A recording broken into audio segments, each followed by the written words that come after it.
Ну і калі ласка, вось ужо зараз чарговы дзень фестывалю тутак, чарговыя размовы, чарговая дыскусійная студыя, гэтым разам гістарычная. Назвалі мы яе як мяняліся палітычныя сістэмы, беларуская радурацыя тут Улад Грынеўскі. Ну і таксама я прыгадаю, што варта нас глядзець онлайн, таксама тут на сцэне фестывалю тутака, на нашай старонцы ў інтэрнэце racja.com, у сацыяльных сетках шукаць таксама.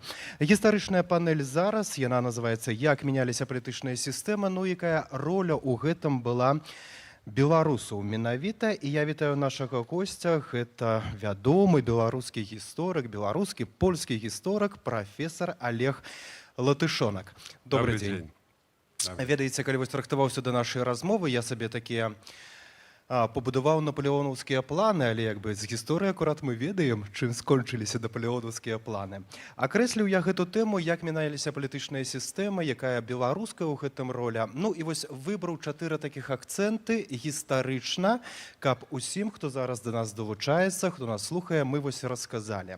Найперш я бы хацеў прыгадаць такую гістарычную падзею, вельмі важную, мы ўсё пра гэта гаворым, гэта паўстанне 1863-64 году і Кастусь Каліноўскі. Ну, напэўна, варта з гэтага пачаць, бо акурат ён нарадзіўся тут недалёка на Беласточчыне, у Мастаўлянах. Калісьці гэта быў гарадзенскі павет Мастаўляны, ну а зараз гэта Падляшша, Беласток.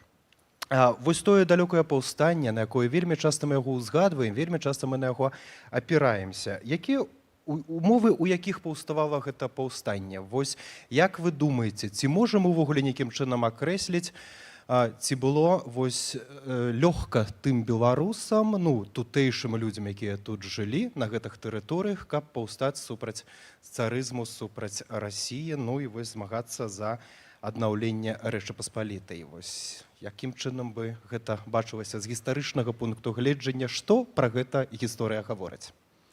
Тут треба перш за ўсё падкрэсліць, што па-мойму іншыя думаюць па-іншаму, ale ja liczę, że białoruska nacja jeszcze wtedy nie istniała. To był naród, jaki nie miał nawet swojego imienia konkretnego. Przypominam, że sam Kalinowski z początku nie wiedział, jak ten naród nazywać. Tam pisał muzyki, inny skorzystał nazwy. Pisał łacińskimi literami tak samo. Ale u niewydanym numery Murzyckiej Prawdy i on napisał, że ziemia nasza litowska, a my sami litowcy.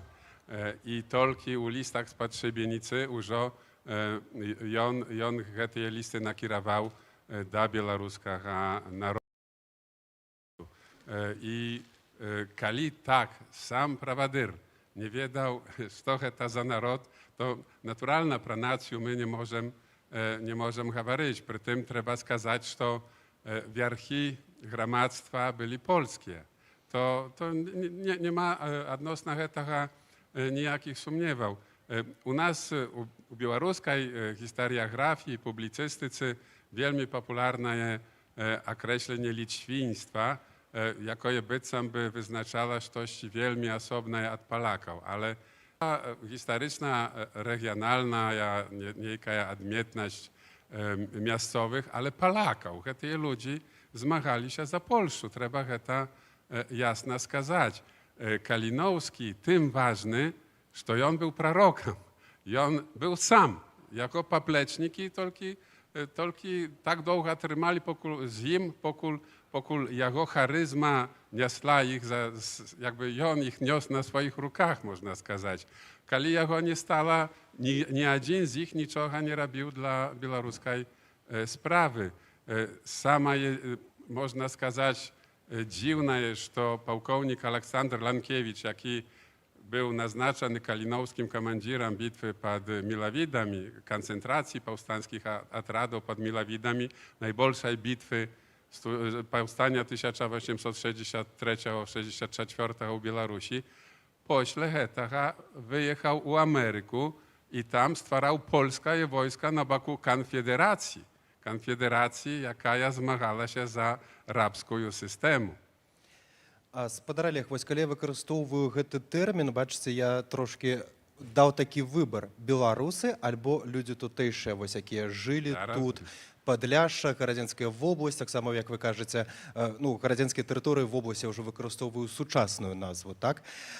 Вось як бы мы іх акрэслілі, ахарактарызавалі? Вы кажаце, што гэта не былі беларусы, вядома, што яны сябе не называлі беларусамі. Гэта ўсё было паводле socjalnej stratyfikacji.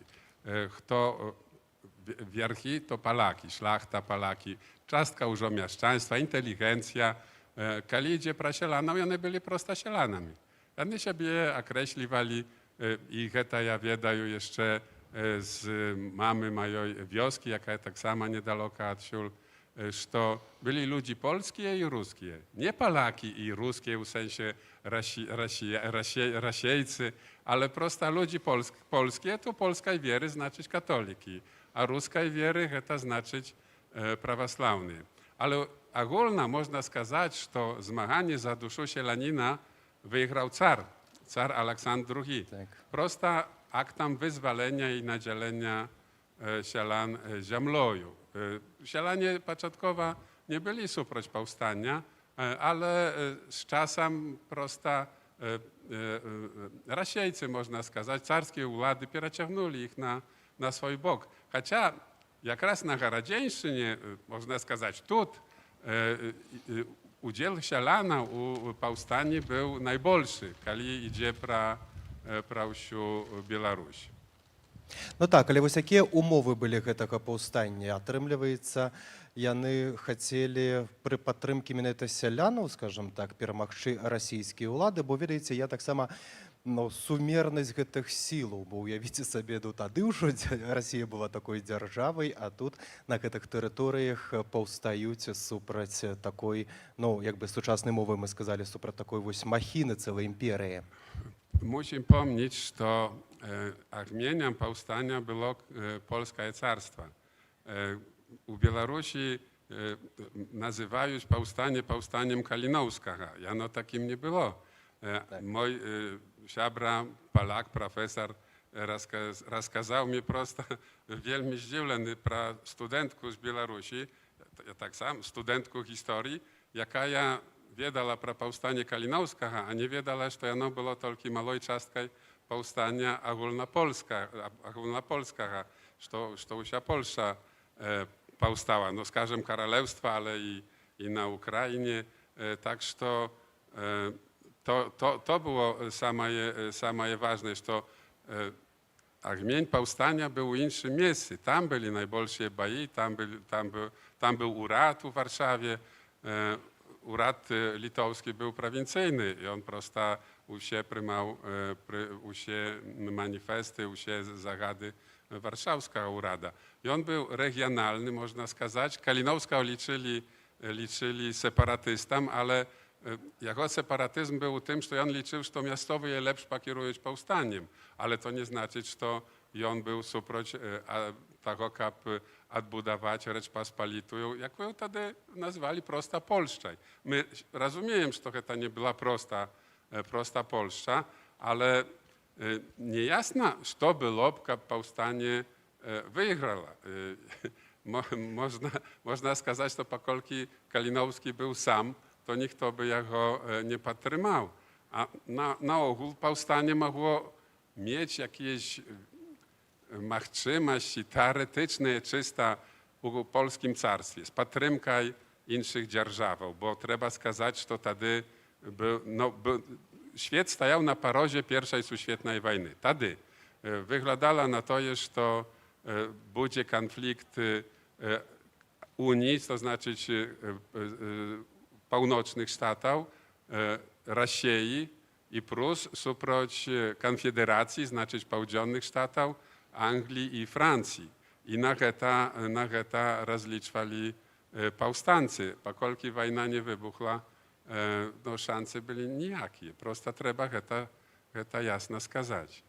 Вось калі вяртацца да тэмы нашай размовы, да, як мяняліся палітычныя сістэмы. Паўстанне не памяняла палітычную сістэму, якая, скажам так, вось тут на нашай тэрыторыі, але якія можам вынікі гэтага паўстання, ну вось выцэдзіць? Systemu pamieniał car Aleksandr I swojej sielańskiej reformy. To trzeba tak samo jasno сказать. Nie od razu, ale przez pokolenie już uznikla Białoruś, jaką my wiedajem z późniejszego półstarodzia, skażem. Białoruś sialanska, gdzie byli gospodary na swoim. Powstanie, przynajmniej Kalinowski, miał takie same mety, ale to nie on to zrobił. U takiej bliskiej perspektywie powstanie nawet posłabiło jakby białoruską sprawę, buduczynią białoruskiej sprawy na jedno pokolenie, można сказать. No rozumiem, rewolucja jaka, bo to była rewolucja, to powinna była powodle Kalinowskiego być rewolucja. Kiedy ona przegraje, następuje czas represją, kontrrewolucji i takim czynem tylko w 80-te lata nieszta zaczynaje. Ale tu już zjawiają się sielańskie syny wyzwolonych, potomki wyzwolonych sielanów, jakie już uczą się. Wtedy, po mojemu, uznikaje już nowa Białoruś. Trzeba było 20-30 lat, aby stworzyła się ta nowa gromadzka sytuacja. Sielanie na początku często nie wiedzieli nawet, jak gospodarować samim. My nie mamy dokładnych śladowań, kiedy idzie pro Białoruś, ale u Polski 10% sielanów прогулала swoje gospodarki, jakimi ich nadzielił. Bo nie wiedzieli, co z car. tym robić. No ale 10%, a 90% sprawiła się. To tak na to trzeba глядзець. Як падсумаванне такой гэтай вось часткі нашай з вамі размовы, ну Алеш Каліноўскі гэта той герой, якім варта ганарыцца беларусам, як мы гэта і робім зараз. Безумоўна, ён пророк. Ён był sam i tym больше jego wieliczynia pokazuje u oczach następnych pokoleń. Człowiek, jaki wyznaczył mety białoruskiej nacji już, nie narodu, a nacji. Вось, калі пачалася фарміравацца беларуская нацыя, пераходзім мы таксама да БНР. Вікіпедыя вельмі проста гаворыць, што гэта дзяржава абвешчаная на тэрыторыі Беларусі ў пачатку 20-го стагоддзя. І гэты аспект, хацеў бы, каб мы з вамі закранулі, гэта, як вам бачыцца, палітычны праект, ці вось акурат імкненне беларусаў да ідэнтыфікацыі як беларусаў і, скажем так, ну, заявіць усяму міру, што вось тут, на гэтым кавалку зямлі, у гэтай частцы Еўропы жывуць беларусы, і таму вось наша Беларуская Народная Рэспубліка.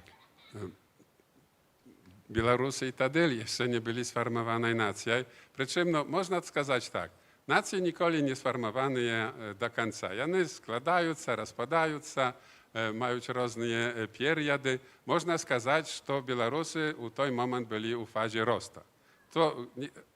U tym nikt nie sumnieje, ale jak oceniaje, pierwsza świetna wojna wybuchła dla białoruskiego ruchu zarana. Jeszcze on prosto nie dosięgnął swoich metów, nie obniał usioj Białorusi.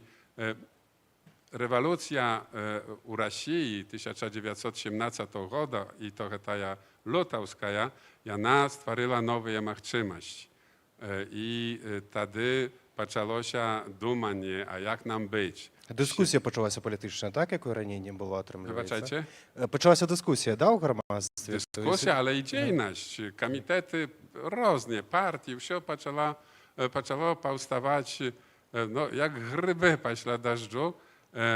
Nie było jednej mety, nie było... А скажыце, калі ласка, вось чаму вось так менавіта здарылася? Што было тым вось крокам, каб пачалася та актыўная дзейнасць развівацца? To tak jak z 20 годом minulym. Nikt nie wie tak dokładnie. No, teraz to każdy skaże przyczyny, tak? Ale ja nie wiedаю nikogo, kto skazałby, że to takie będzie. Kiedy idzie pro rewolucję 1917 roku, to ja je jak raz predbaczyli, że to uwiązanie Rosji w wojnę taki rezultat dać. Ale tu trzeba сказать, że rewolucyjna sytuacja ciągnie ludzi jakby sama siebie nakrucza ludzi. Dla mnie najlepszym przykładem, co to znaczy rewolucja, jak człowiek u rewolucji popadaje w neki wir, jaki wynosić jego zupełnie nowe terytorii życia. To pierwszy premier minister Białoruskiej Narodnej, Uradu Białoruskiej Narodnej Republiki. які, дарэчы, таксама ад нас тут паходзіць з гэтай тэрыторыі Язэп Варонка. Да рэвалюцыі ён студыяваў, не надта вучыўся, пісаў тэатральныя рэцэнзіі, сябраваў з акторкамі, пісаў вершы. Настала рэвалюцыя, ён кінуўся з галавою ў гэты вір і стаў прэм'ер-міністрам в 20 з нечым гадоў. То есть такі класычны прыклад, што гэта значыць рэвалюцыя. Все прачынаюцца і пачынаюць. Ну, рэвалюцыя гэта магчымасці, напэўна, праявіць свае таланты. Думаеце, што не па талентах ён стаў прэм'ер-міністрам, да? Ён быў таленавіты, Так? так, але да гэтага яму бы ў галаву не прыйшло, што ён мае палітыкай займацца. Ён займаўся тэатрам. А тут аб'явіўся як выдатны палітык. І так ёсць заўсёды, калі ёсць рэвалюцыя.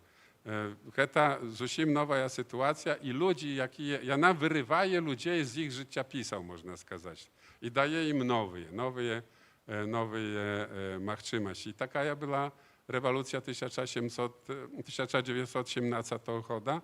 Прычым у гэтай агульнарасійскай рэвалюцыі былі свае рэвалюцыі. Украінская рэвалюцыя і была беларуская рэвалюцыя.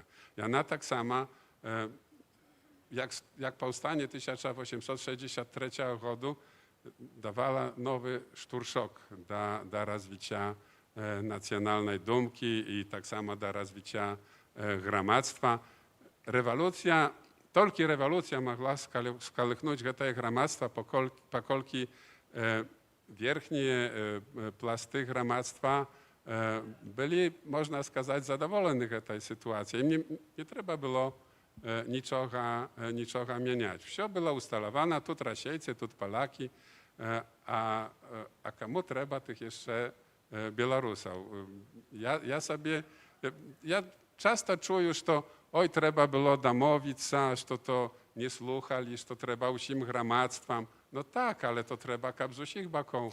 Ну так, усё грамадства трэба нейкім чынам сабраць, але вось не было вось гэтага беларускага чынніка тады, каб менавіта усталявалася беларуская дзяржава вось у тых варунках. На жаль, быў толькі рэвалюцыйны. І таму і так цяжка атрымоўвалася стварэнне БНР, паколькі то так званыя новыя людзі стваралі гэтую рэспубліку.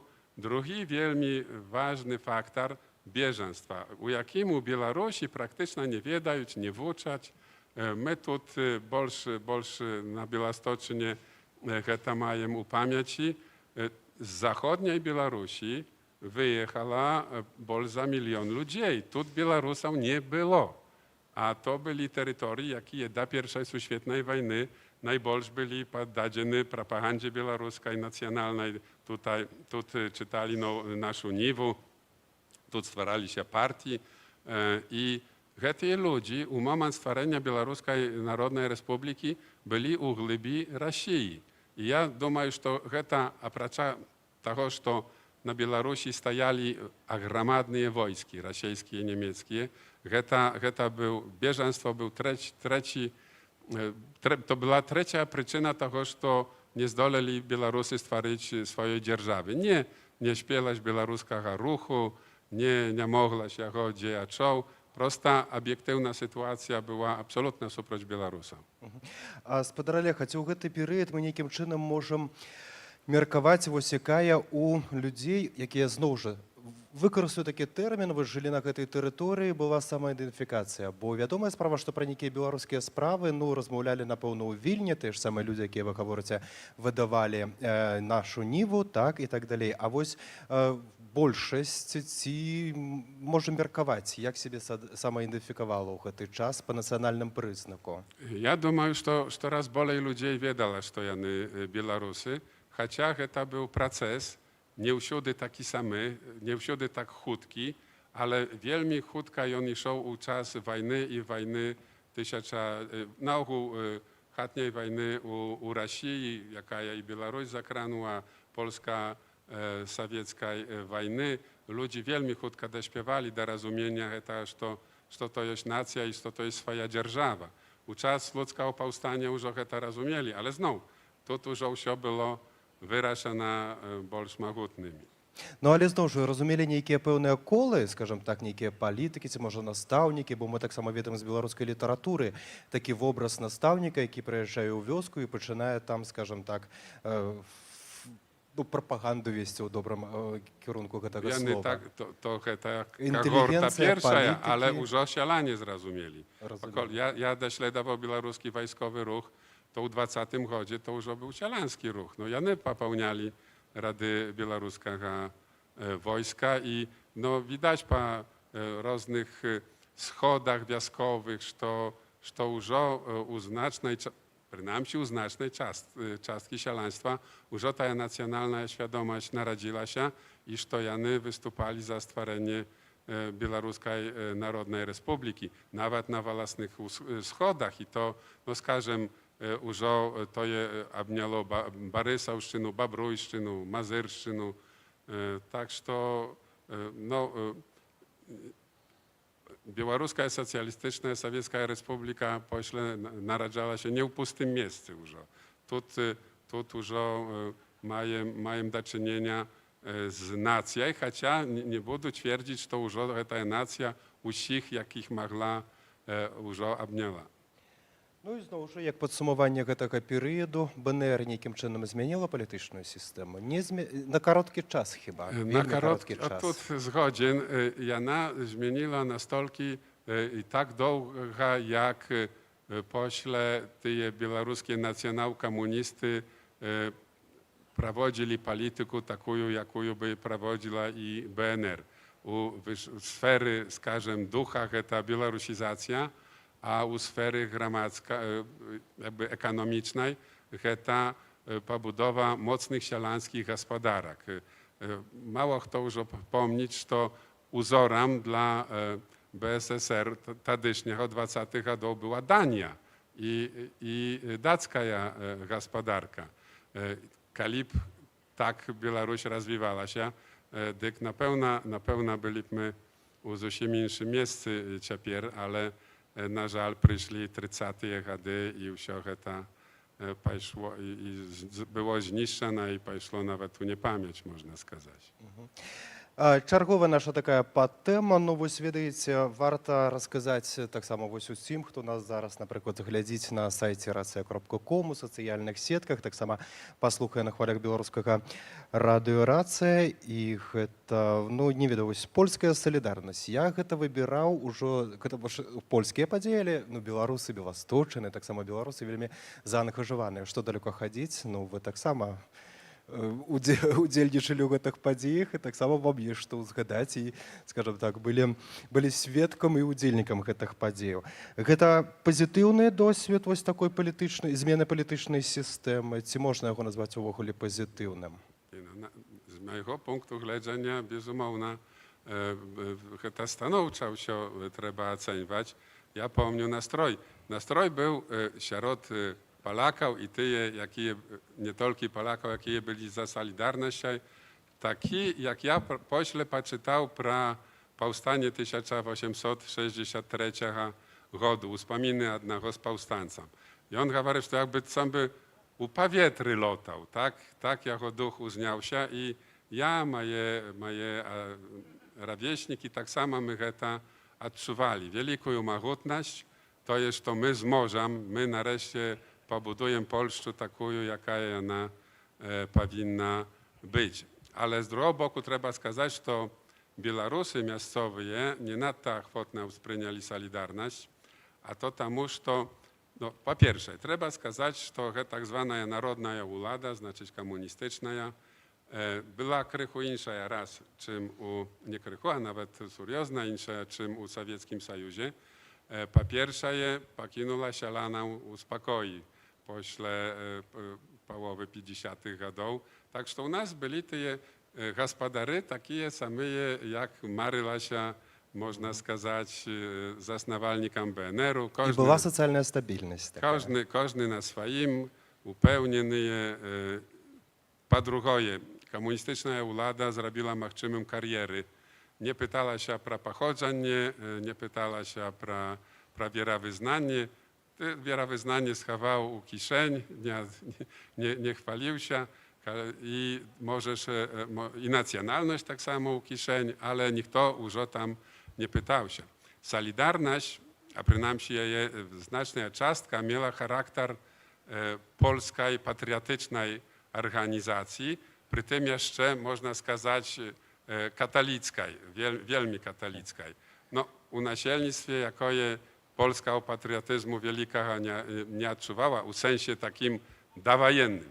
Było patriotyczne, kiedy gdzie taką Polskę, jaka była. I jej mieniać nie chcieli. Tamu wielmi naściarożona uspryniali Solidarność, niektórzy je nawet bajali się. Kiedy teraz czytajesz uspominy, to już się byli za, ale to tak na żal nie było. Ja odczuwał, że nam prosto my musimy iść razem z tym wielkim ruchem, bo on daje nam jakieś szanse na swobodę, na to, jak mówić про swoje sprawy. Ale tak samo trzeba сказать, że Solidarność przegrała. To samo musimy про это pomnieć, bo перемога przez kilka lat to już nie to je самое, to już nie перемогла Solidarność, tylko polski naród перемог. Це процес, який запустила Солідарність, у принципі, ці ні? Ja to inaczej zobaczę, to Polaki zrobili Solidarność, a nie Solidarność. Prosta, po pierwsze trzeba wspomnieć rzymskiego papu Jana Pawła II, jego wizyty u Polski. Ktoś, kto tego nie baczył, nie przeżył, to nie może sobie ujawić. U Białorusi takiego autorytetu po prostu nie ma i temu ciężko powierzyć, że miliony ludzi tak poszli za takim autorytetem. To raz. To wielmi rozbudziła jak raz religijność wśród Polaków. Dwa, wyrosła pokolenie, jakiego było tak wielmi szmatlikaje jak nikoli. Nas była proćma, prosta młodych ludzi, a młodych ludzi no, chcą swojego miejsca pod słońcem. I ja liczę, że to prosta demografia tak sama pichala da zmianę. I to już razem, plus dziejność opozycji, jaka pośle nadawała formy, wiele ten naród, ale to był ogólnonacjonalny taki wybuch i jak Solidarność wygrała, Polska była zupełnie inna, ale na żal reżim komunistyczny przemógł nas, mogę сказать, bo ja u tym był i nastała szmat lat no, czekania po prostu, że to nieszta znowu w świecie zmienić się, znowu zniknąć obstawiny, jakie dozwolać jeszcze raz spróbować. Гаспадар Олег, зараз я вас попрошу, вось вы вельмі дасведчаны гісторык, а я вас попрошу не быць зараз гісторыкам, а быць грамадзянінам і вось узгадаць, скажем так, расказаць пра свае адчуванні грамадзяніна ў той час, бо вы сказалі такую фразу, што вось вы вырашылі, што варта ісці за гэтым рухам, так? І я вельмі не хачу, каб нашы гледачы падумалі, што прафесор гісторыі Олег Латышонак, як быццам бы нейкім стадным рэжымам пайшоў за ўсімі іншымі. Вось вашы тады адчуванні, вось чаму вы вось тады вы малады, таленавіты, наперадзе у вас усё, вось якая была матывацыя ісці і нават рызыкаваць здароўем сваім? Ja by to stadnym rozumem nie nazwał, bo pokolki Walczycie. się przestraszyli się i siedzieli cicho, kiedy już było uwiedzione wojenne stanowisko. To tak jak z powstaniami, to 1% ich robić i tu już o niejaki stadny instynkt nie może być mowy. Ja odczuwał wielką krywdę z tej przyczyny, że что generał Jaruzelski spynił nasz ruch. Nawet nie to jest, to stolki aryształ i nawet nie miał takiego żalu, że mnie nie posadził, ale prosta, i on zakrył nam buduczyniu. Cela, no, milionom ludzi, wsioj młodzi. My byli upewnieni, że to my stworzymy nową Ukrainę, a tu okazało się, że to wszystko jak zawsiody, albo i jeszcze gorsze. Ja prosta rozumiał, i to jeszcze da Solidarności, że to już tak dalej być nie może. I takie byli rozmowy studentów, tak, no dalej, tak, no частка robiła kariery. Што хопіць ужо, так?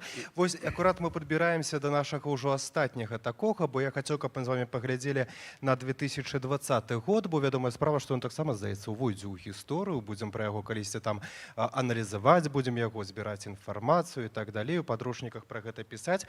Але, ну, як бы, скажам так, ужо патрошачкі пакрысе завяршаючы, так? Не адзін раз мы сказалі, што вось фарміраванне нацыі вельмі такі важны складаны працэс. Ці ёсць вось нейкі маркер, які бы нам вось паказаў, што гэта французы, яны ўжо сфарміраваныя як нацыя, палякі сфарміраваныя як нацыя, таксама сфарміраваныя як нацыя беларусы, украінцы.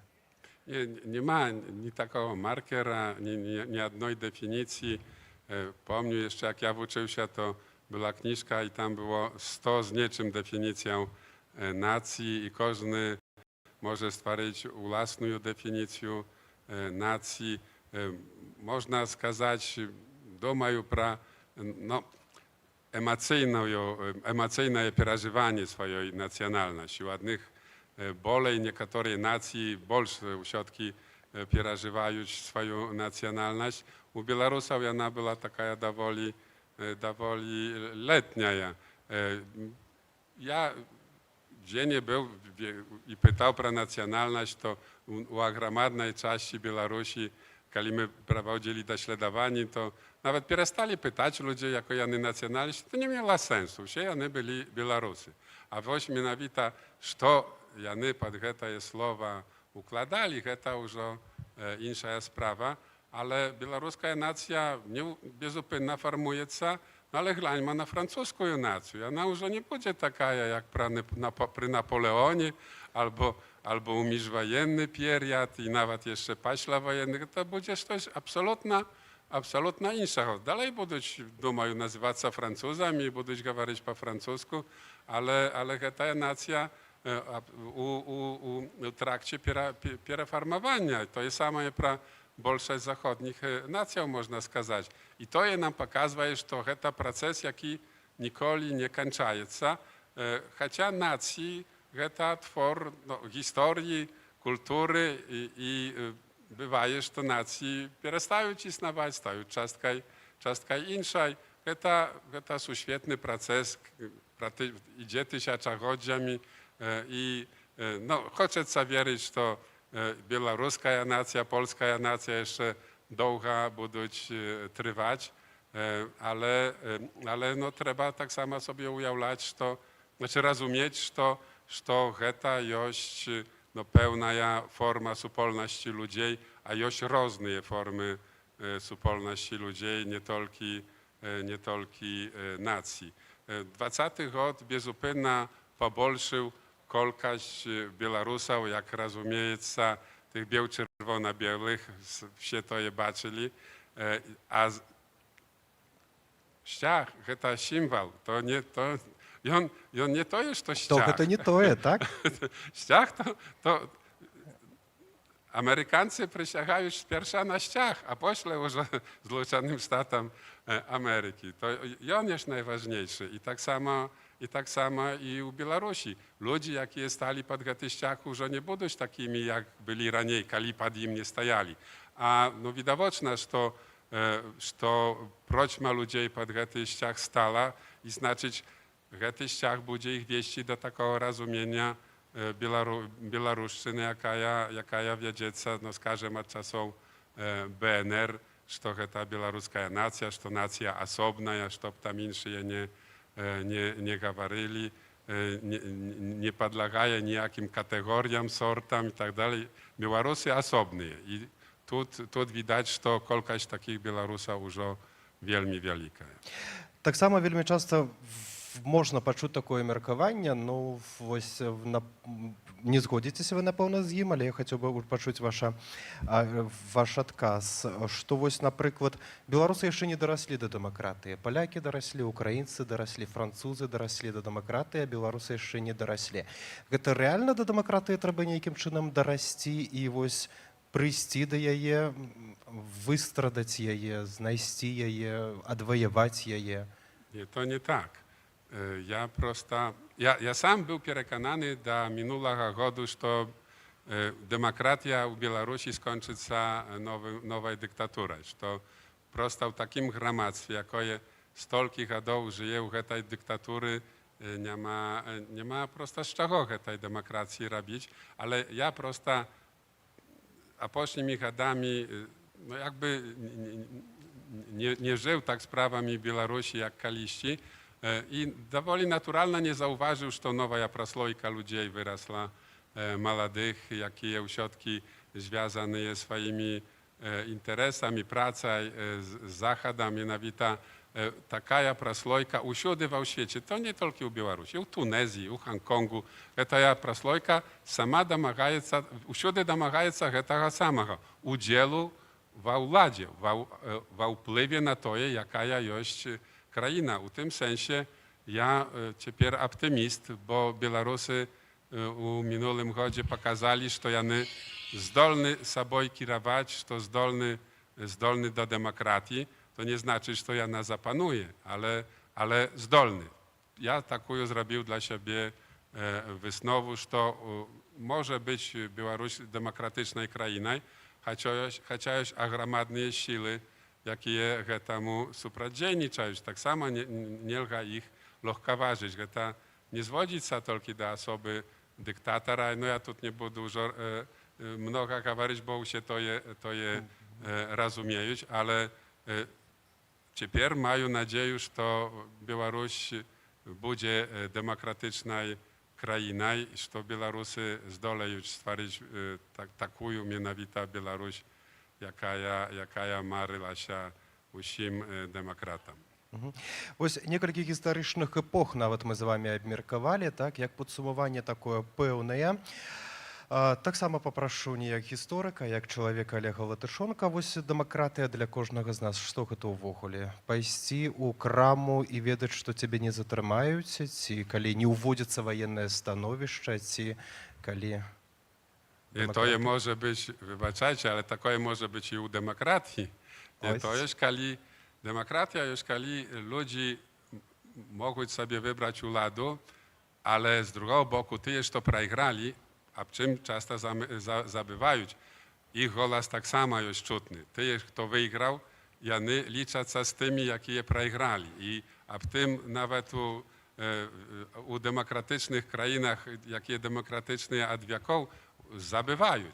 I demokracja robi się dyktatura i bolsześci. Ale to tak sama dyktatura. To demokracja to kiedy usie odczuwają, że oni w swojej krainie i że uśrodki z nimi liczą się. Ну так, але найважнейшае, ці можам гэта як зрабіць як падсумаванне, 4 рэвалюцыі мы з вами абмеркавалі, і вы сказалі такую фразу, што рэвалюцыі робяцца 1% людзей. А то сякого грамадства. Może nie rewolucja, powstanie, zbrojne zmaganie. Rewolucji to już sprawa gromady wielkiej. Ale chcę сказать, że te rewolucje krok za krugom coraz bolej Białorusów przesuwają napierad.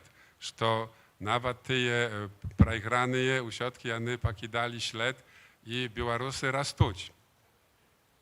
Nie wiem, czy już para podsumowania.